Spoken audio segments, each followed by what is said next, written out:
That is a live look at SoFi Stadium as the sun is setting on a city that has been through so much this past week and continues to go through so much with the wildfires all over the greater Los Angeles area. 6:30 this morning, fans boarding buses to ride to Arizona to support their team. And here in Arizona, away we go on this wild card game. And on the field, players are supporting the LA Fire Department and the first responders, whether it's Cooper Kupp, Puka Nacua, or their quarterback, Matthew Stafford. Take a look at the NFC playoff picture. There is one spot remaining. And the winner of this game will go to Philadelphia next weekend for a divisional playoff game. We welcome you to the Progressive Monday Night Kickoff. And now welcome inside the broadcast booth, everybody. My name is Joe Buck. That's the Hall of Famer Troy Aikman. Laura Rutledge, Lisa Salters, both are coming up. Let's talk about the Rams. This is a team that got off for the second year in a row to a very slow start. They were 1-4. They were dangling players, it seemed, at the trading deadline, but they got it together. They got rest in Week 18. They are a dangerous wild card team. They are, and they desperately needed that week off last week to rest a number of players, and so Matthew Stafford being one of them. He's pretty banged up. They come into this game. Why were they able to position themselves the way that they were able to? It's because they really started leaning on the run game and the play action game, the things that we've known about Sean McVay really ever since he took over as the head coach here. It's taken a lot of pressure then off of Matthew Stafford. It's helped the defense, it's helped the offensive line, and they've got themselves in this wild card game here tonight. Yeah, it's a wild card game. The Rams are a divisional winner. They earned a home game, but they don't have a home game because of everything that's gone on. And Lisa Salters, it has been some week for the LA Rams. Yeah, Joe, the Rams found out that this game had been moved when they left their practice field Thursday afternoon with fires in the area. And 24 hours later, they had packed up and were headed here to Arizona. The team had one more practice at their own facility on Friday morning and then boarded 2 charter planes donated by Cardinals team owner Michael Bidwell. It was a contingent of about 400 players, coaches, staff, and any family members who wanted to come, even some pets. Saturday morning, the team settled in at the Cardinals practice facility in Tempe and practiced there over the weekend. Sean McVay called it a unique situation, one that definitely impacted the normal rhythm and routine for the week. But he also said, quote, "It's not going to be an excuse for us not to be ready to go and to play well." Now over to Laura Rutledge with Rams receiver Cooper Kupp.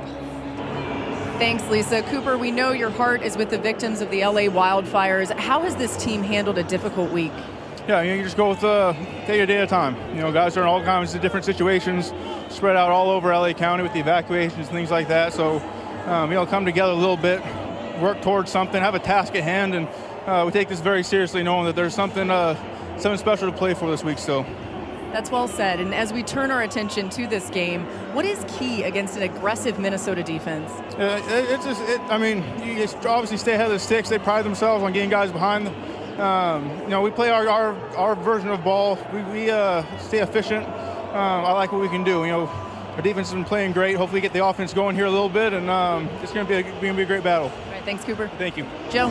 Laura, thank you. The two teams that played in Week 8, a game that the Rams won at home when they got Cooper Kupp and Puka Nacua back. Let's talk about the Vikings. They're a 14-win wild card team. That's never happened. They had a shot to get the number 1 seed if they got to win Week 18, but they didn't play well at all. They've got to flush the memory of that game. Yeah, I agree. And the guy who has to flush it more than anyone is Sam Darnold. His biggest game of his career last week, and it didn't go so well. So coming into this game tonight, a lot of pressure on him. I think there's a lot of pressure on head coach, offensive play caller Kevin O'Connell to get him into a groove. As big of a game as last week was, this week's even bigger. Can't wait to see how he handles it. Can't wait to see this game. The winner will go to Philadelphia for a date next weekend in the divisional round. There's more to come on the Progressive Monday Night Kickoff.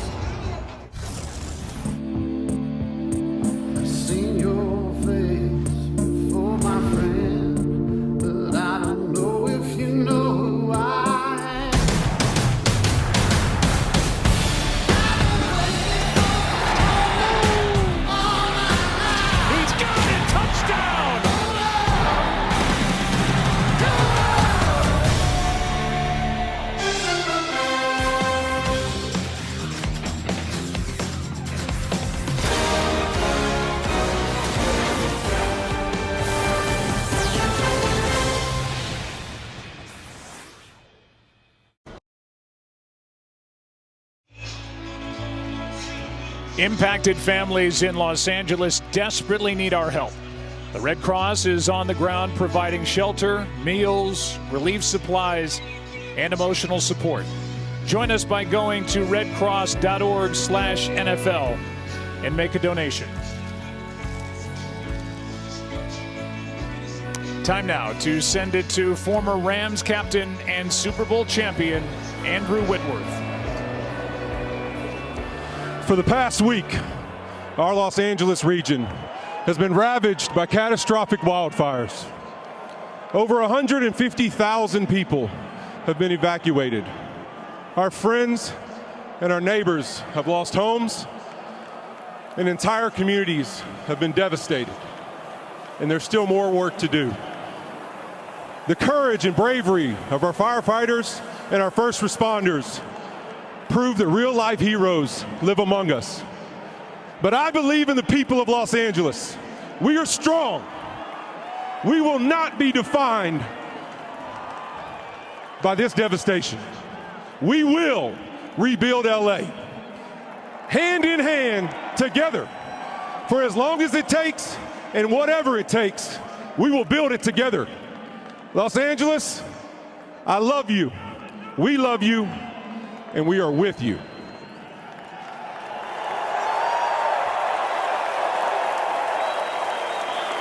Ladies and gentlemen, we salute the brave first responders and everyday heroes who continue to support their neighbors.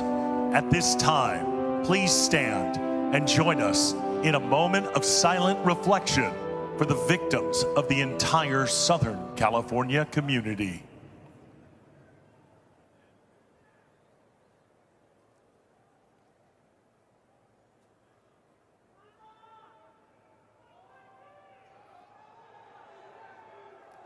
Thank you.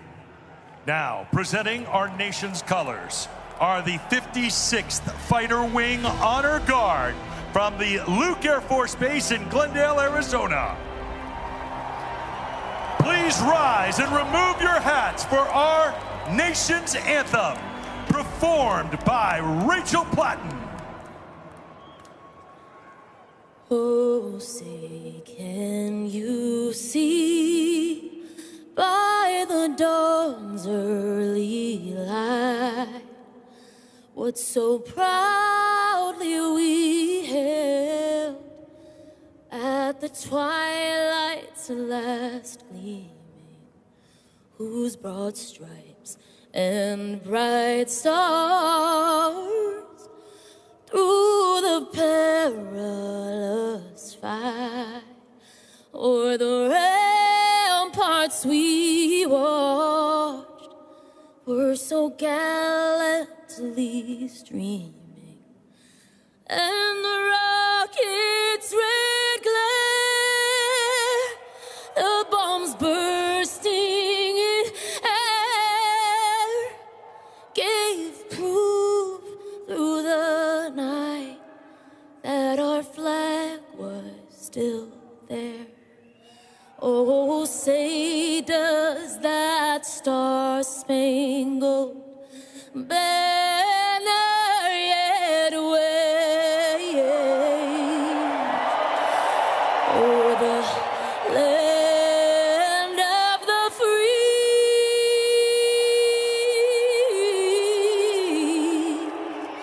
and the home of the brave?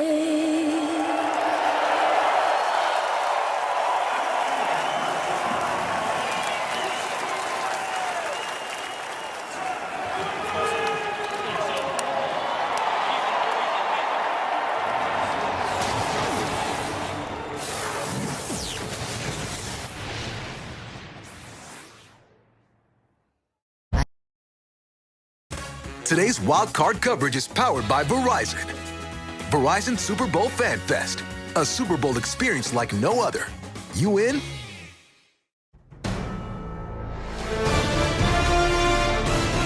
ESPN welcomes you to the following presentation of the National Football League.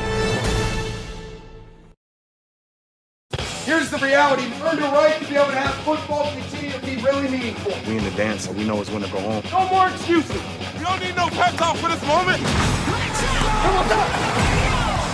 Play on ball right here, man.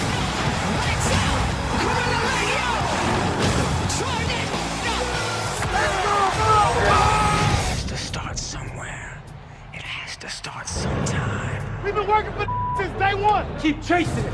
What better time than now? We going on the hunt. Keep talking. Keep talking. Why not us? Bring your own energy today. Let's go.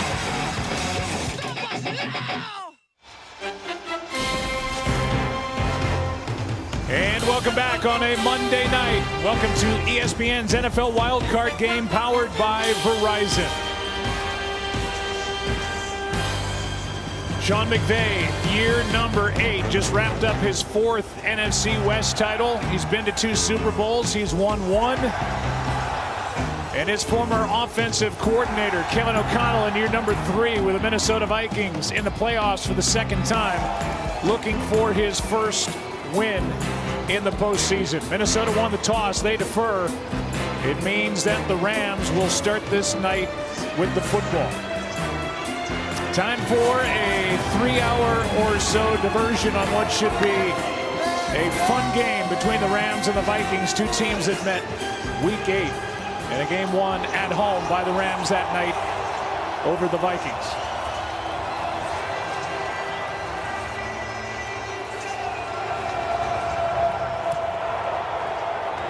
Underway, and out to the 30 it will come, and Matthew Stafford, the 2-time Pro Bowl quarterback,